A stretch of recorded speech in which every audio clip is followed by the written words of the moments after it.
Welcome to Inspired Nonprofit Leadership, where you'll hear insights and useful strategies, as well as lessons learned from other nonprofit leaders and valuable tips from a variety of experts. Here to help you with the challenges and opportunities you face day after day is your host and nonprofit leadership expert, Sarah Olivieri. Hello, nonprofit leaders, and welcome to the Inspired Nonprofit Leadership Podcast.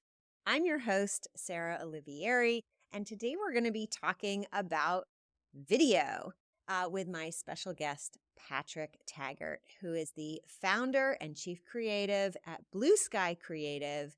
He has a lifetime of experience in video production, but I'll let him tell you a little bit more. Welcome, Patrick, and tell us a little bit about how you got here today to video and nonprofits. Sarah, thank you so much. Well, this was never the plan. So the plan was always to be a broadcaster. That was kind of my sole focus in school, and I wanted to be a sports broadcaster. And that career lasted 4 months. And then I got a call and said, "Hey, show's canceled. Good luck, kid."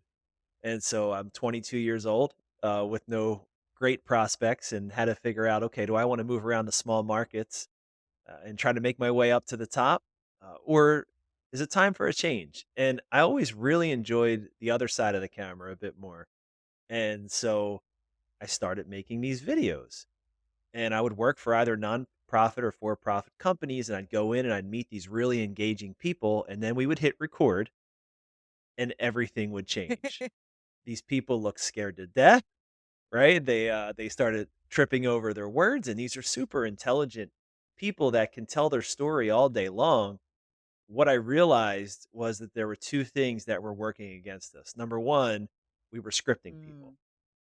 and they didn't need to be scripted because the story already exists and they could talk about it all day long. And then the second thing was we were making them stare into the lens of a camera, which is terribly disarming and freaks people out. And so I was smart enough to make two really simple changes that made a profound impact. It was stop scripting people and then just let them look off camera and have a conversation with me. And that has guided my work for the past, I'm dating myself now, 23 years. I just turned 45. So just those two very, very simple changes have made it much easier on people to share their story via Yeah, video. I love that. And happy birthday. Um, Let me Thank you. ask you before we talk about a little more, because I think that's so interesting and so true about how people are on video, especially if they're like the only ones and they have to talk to the camera. But before we go Yeah. there, I'd love to ask you a little more about, I know you work with nonprofits and for profits. What are areas where you see nonprofits using video the best? Like, what do you think are the strongest places, the places where maybe nonprofit leaders should be thinking about investing more in video? And feel free to answer the opposite side of that. Where is maybe like investing in video and video production really not necessary? Yeah, well, I learned a really valuable lesson. I was actually employed by a for-profit company called Stericycle. They're a massive public company. And we started what was essentially a nonprofit initiative at heart, which was called the Employee Hardship Fund. And essentially how it worked, Sarah, was that every pay period, employees could choose to dedicate a dollar or two from their paycheck to go into this fund. And then if someone throughout the company endured a serious hardship, their house burnt down, they got a debilitating illness or injury, they could apply for a hardship grant. So it was this really wonderful program. It was getting no traction. We sent out emails about it, multiple emails describing it and how great it was. People understood what it was, but they couldn't feel it. And there's a huge difference between telling and compelling. And so a lot of times nonprofits are doing wonderful work in the world, but people can't feel that impact. And how do you make them feel the impact? You share the stories of the people that you're helping through your great work. So what did we do with this employee hardship fund? We basically said, let's just ask some of the people that we've helped if they'd be willing to share their story on camera. And some people thought, well, wow, that's really exploitative. Like, that's not why we're doing this. And the pushback was, well, let's just ask. If they don't want to do it, they don't have to do it.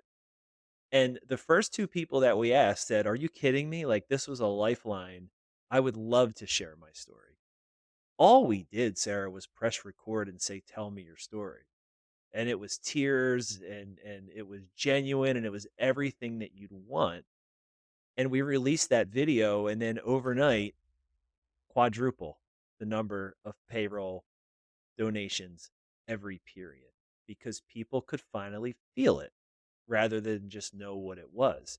And so that would be my biggest piece of advice to nonprofits. I haven't met one yet that says, "Oh, fundraising isn't important." Right.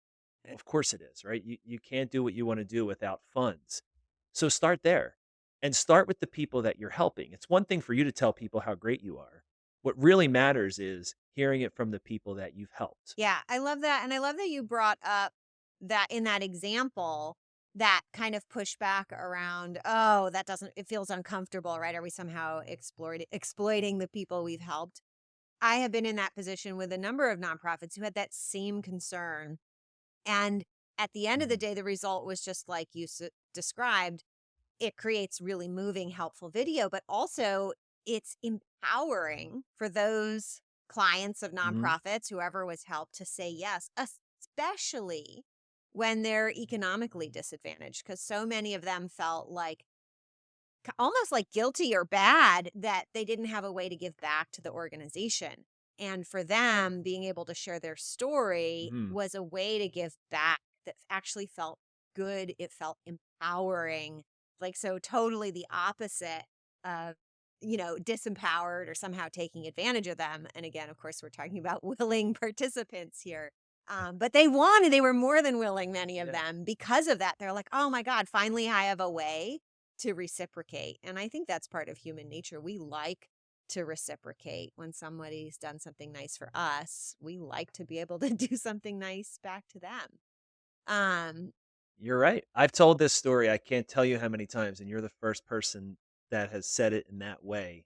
And you are dead on. You are giving these people an opportunity, an outlet to say thank you. And they want to do good and they want to see more people like them be helped. So never think of it as an exploitative. All they can say is no, and you can respect that and move on to someone else you help. yeah, love it. So tell me, what are the biggest stumbling blocks for nonprofits when it comes to video, besides the one we just mentioned? What are the things that get in the way? Well, the biggest stumbling block, not only for nonprofits, but for anybody that wants to put themselves on video, it's self consciousness. And so I do a decent amount of live speaking, and the first third of my presentation is always dedicated to getting people over that hump. Because if you're leading a nonprofit or helping to lead a nonprofit, and you're not willing to put yourself on camera, it's really kind of disingenuous for you to ask anybody else on your staff, if you have one, to do that. And so, what I often tell people is, okay, you don't like the way that you look or sound on video, but you're willing to take that same face and that same voice into in person meetings, onto Zoom meetings, and present, and you don't think twice about it. That's what you look like, and that's what you sound like. And there's actually science around the fact that we don't actually know what we sound like until we hear ourselves recorded, because we're used to hearing, and I don't want to get too scientific and I'm not all that smart. So I don't want to butcher this, but you can find it all over YouTube. Like one of them is bone conduction and one of them is something else, but we have absolutely no idea what we sound like. We sound much more bassy to ourselves. And then when we hear ourselves, you're like, oh my gosh, I sound squeaky. No, that's just how you sound. And nobody else has given it a second thought except for you. So you have to get over that. And the other thing I would say is, you're not creating the content for yourself. You're creating it to be consumed by other people.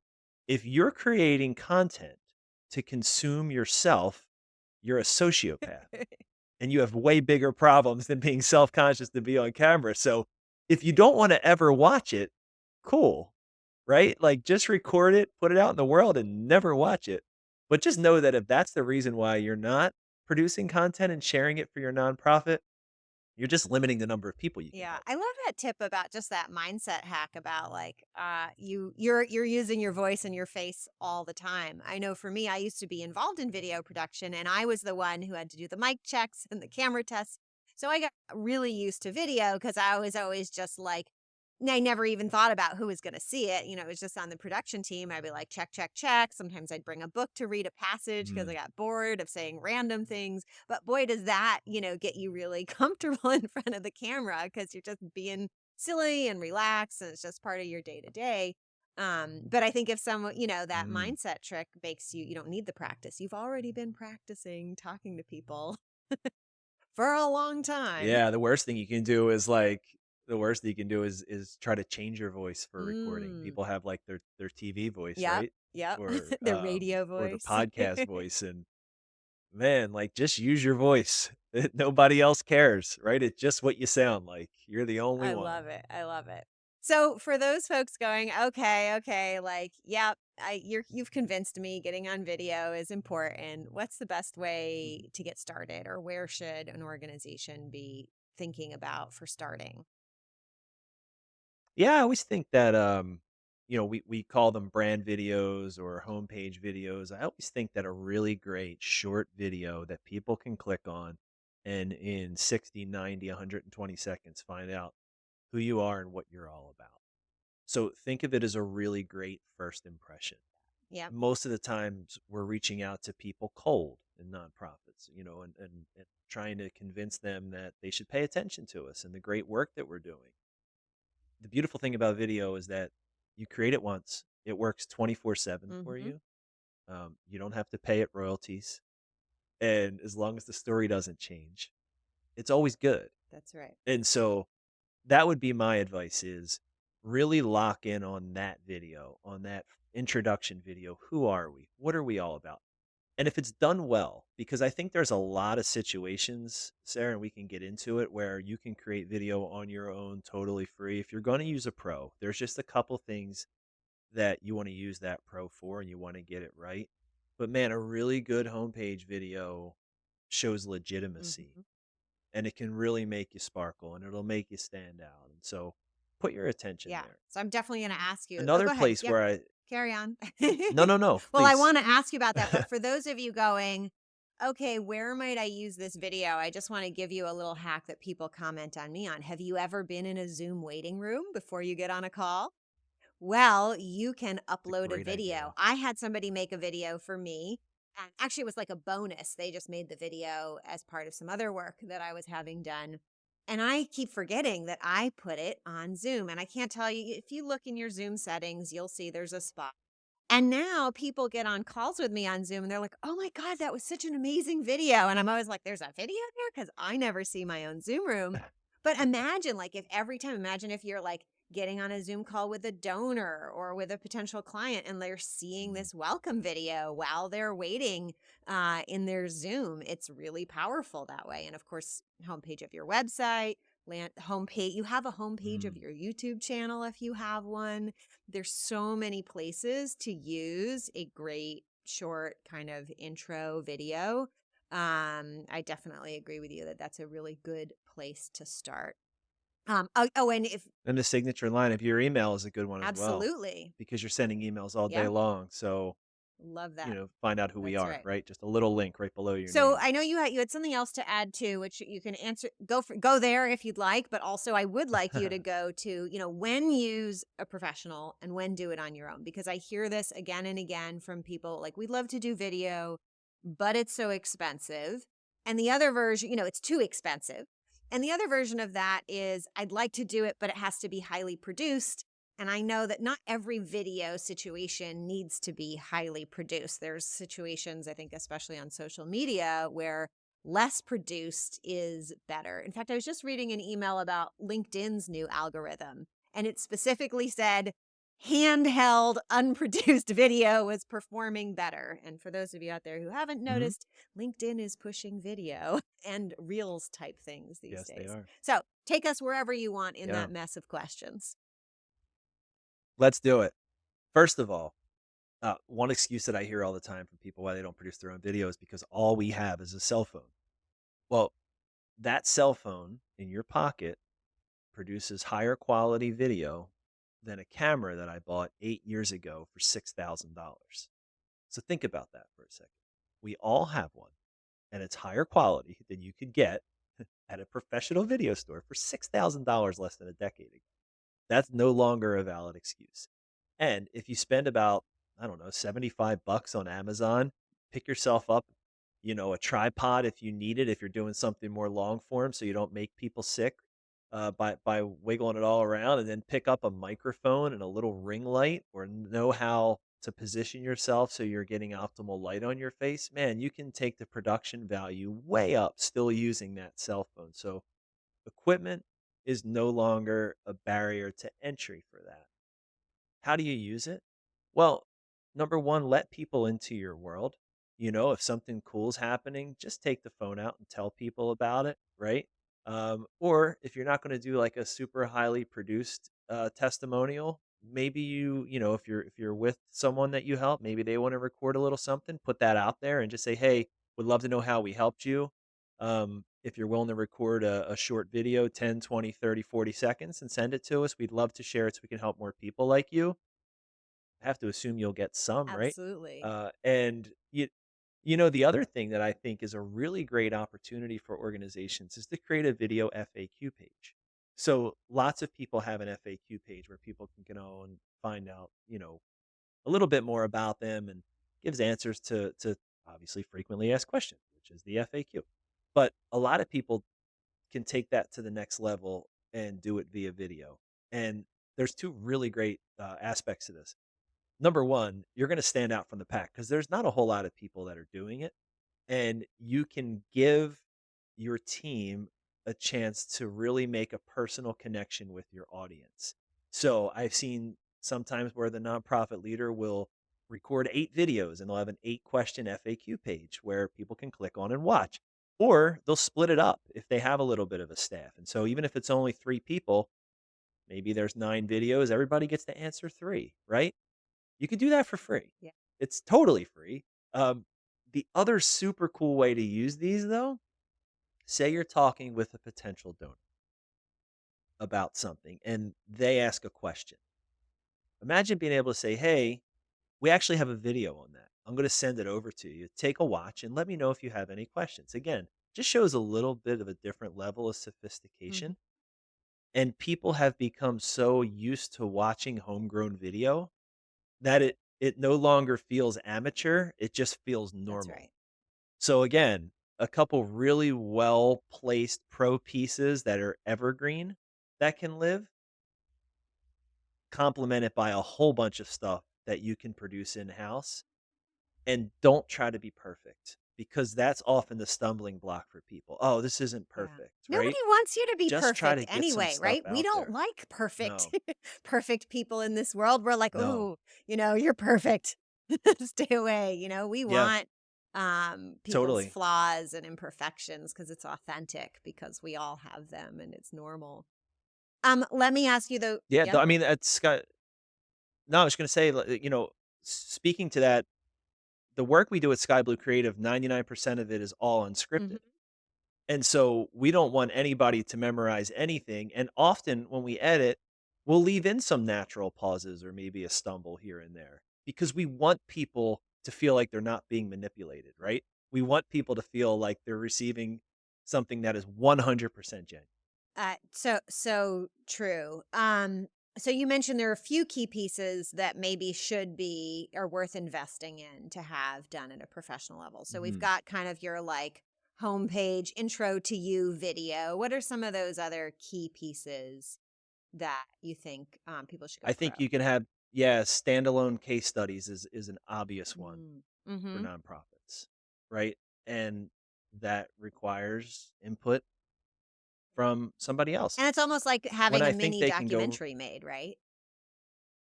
totally, that's exactly what it is. That's how we spend our whole days, is making miniature documentaries. And the thing that makes them really cool is that you can share the nonprofit side of the story and also share the recipient side of the Yeah. story. And then the editor can kind of mash those together in something really beautiful and compelling. I think one of the beauties, So yeah, go you're ahead. no, you're not dependent on the recipient to be able to tell the story from beginning to end, right? Like if you think about an NFL football game or any sports game, you have your play by play and then you have your color analyst. Mm-hmm. And The nonprofit side can really be the play by play and talk through the scenario. That's the what, and then the recipient is more like the feel, Yeah. right? The impact side of it. And it can be this really beautiful dance if it's done correctly. Yeah, I think when it comes to, you know, professional video, you have the ability with editing and cutting different things in to convey so much more in a shorter amount of time. And that takes, right? Like the more you Yes, want to that's true. convey in less time, the more you need pro. So if you really want to compel, like you said, like a lot of emotion, really share, like you're probably solving some complex problem and you want to convey like how complex this problem is without giving like an hour-long lecture. Instead, you want to do it in a minute or two. Mm. That's probably where you need to go pro. It sounds like you got a lot to share in a short amount of time. Um, you can just Yeah, exactly. And stop thinking about pro as quality. Think about pro as storytelling. yep, What you're doing is you're bringing in someone that knows how to tell a story. Tech is that comes along with it.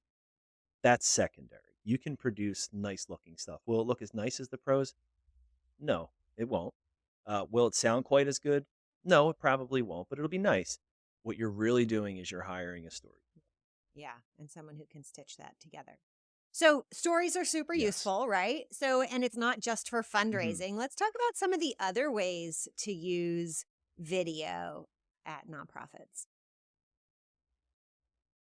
Yeah. So we talked about being able to create Mhm. testimonials, right? I think that you have a really wonderful opportunity to bring people into the daily of running a nonprofit, Yeah. bring them into your challenges, bring them into your successes, building a community. I mean, that's what you do, right, Sarah? Like you've built a community. This is something that you dedicate your time to is building Yep. community. And I think that being able to create, and this is again something you can do homegrown, bring people in to the day, the week, the month of nonprofit life Yeah. and just show them who you are, introduce your struggles, introduce your successes, tell some stories. Uh, One thing that I found could be really, really successful for people that say, "Oh, I don't have time," or "I don't want to just sit down and do this." If you're running a nonprofit, just leave a GoPro suction cup to the inside window of your car. And during your drive once a week, just hit record and talk about that week. That's right. And then you have content. And it costs you no time. And you can just drive and on the road. And listen, like the more you can humanize yourself and the further you can get away from producing scripted, boring content, the more people are going to want to Yeah, relate to I you. love that. I think anytime you can build it into your routine. I often tell my clients like hmm what should they be emailing? I'm like, well, we have this structured weekly staff meeting where we talk about headlines and issues. I'm like, you just pick one or two headlines that your staff shared and one or two issues and you just send that out as an email. But you could also just make a hmm practice of executive director or any other staff member who quickly shoots a quick video after your weekly staff meeting like, hey, here's what's up. Of course, the stuff that you are comfortable sharing publicly, but people want to be on that journey with you.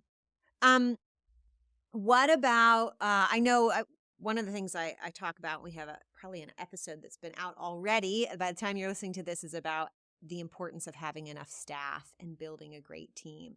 And one of the things that came up in that conversation was around, this was with Kashana Palmer, around the importance of doing the work of recruiting great people. And there's so much Yes. marketing that goes into Yes. bringing staff on. I'd love to hear your thoughts on using video to add great team members and to, build a strong team at a nonprofit. Have you done this?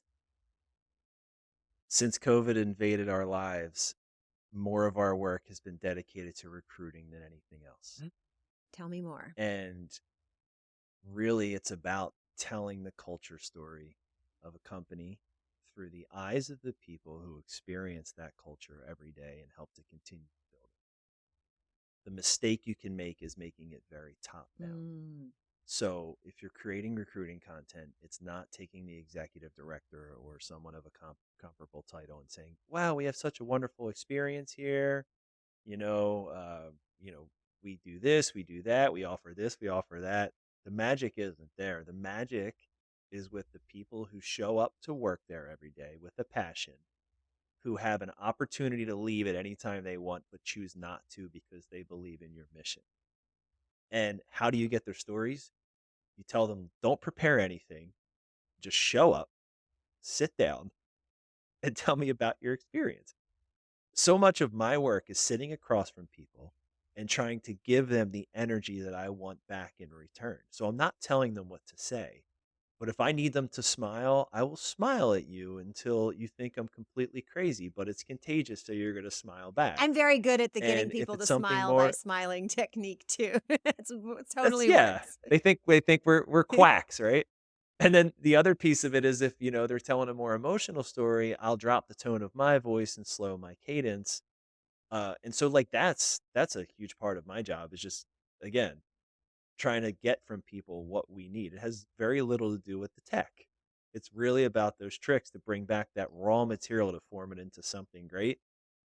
But for you nonprofits that are at the scale where you're trying to attract people, tell your culture story, right?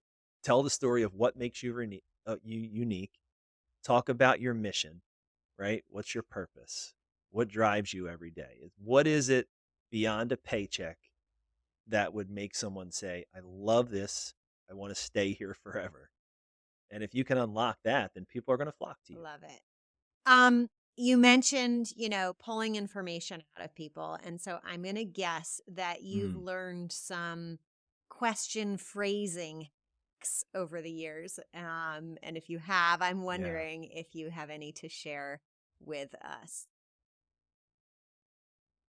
So the one thing I always do to people that I'm interviewing is I tell them they're doing great after like the first or second answer, even if they're not, because it's a very self-fulfilling prophecy. If I ever work with anybody in your audience, now they know my secret. But being able and you just see like their shoulders relax because people are typically nervous. So you first have to put them at ease. The best question that I ever ask is, "What did I miss?" And it comes at the end, and I'll usually always get my sound bite at the end. People come into these, they're nervous, they just want to do a good job, they want to please. They're going to answer the questions that you give them, and then if you tell them they're done, they're going to get up and scoot off that hot seat as fast as possible. But they know the story far better than you ever will. So if you can just put your ego aside, know that you don't know the best things to ask them and say, "Hey, you do this every day. What did I miss?" Yeah. You'll see that they're going to give you something and be like, "Oh my gosh, that's so much better than I ever would have gotten with my line of question." I love that. I love that. One that I like to use is rather than asking somebody like, tell me about something, I ask them, how would you describe this to somebody else? So instead of saying like, tell me, Oh, that's good. tell me what a typical day is like. You say, how would you describe your typical day, to a new staff member or, to your grandma or to your Yeah. mom, if you really, and then depending on who it's to, will control the tone. So if it's like, how would you describe your day to your best friend? You might get a different version than how would you describe your day to someone who's thinking about working here. Yes. You'll get the I'm casual. stealing You can that have it, one. have it. That's It's for good. you. Um, so wonderful. Well, we're coming up on time. I'd love to know, of all the things that we've talked about today, what would you like to leave our audience with as a tip or a piece of inspiration? Yeah, the only way to get started is to get started. You you have to just put something out into the world and don't worry if it's not perfect. It's like anything else, you'll get better. And man, oh man, do not script yourself because the story in every organization on the planet, whether you're for profit or nonprofit, already exists. Every second you spend trying to script that story is counterproductive to your final product. Wonderful and well said. So, for those folks thinking, oh my God, I'd love Patrick to actually help me produce some of these professional videos, what kind of folks should be reaching out to you and what's the best way to reach out? Yeah, always happy to have a conversation with people, and whether we're the right fit or not, I'm always happy to spend some time and give some guidance. SkyBlueCreative.com is the website, spelled exactly how it sounds. Pat at skybluecreative.com is my email, and I'm very active on LinkedIn. Pat, Taggart, unlike all my childhood trophies that were ERT. Taggart. You can find me on there. I love LinkedIn. That's where I love to connect with new folks. And so, yeah, I would love to meet some new friends. Excellent. Well, thank you so much for being here, Pat. And thank you out there for listening, but also for all that you do to make our communities better.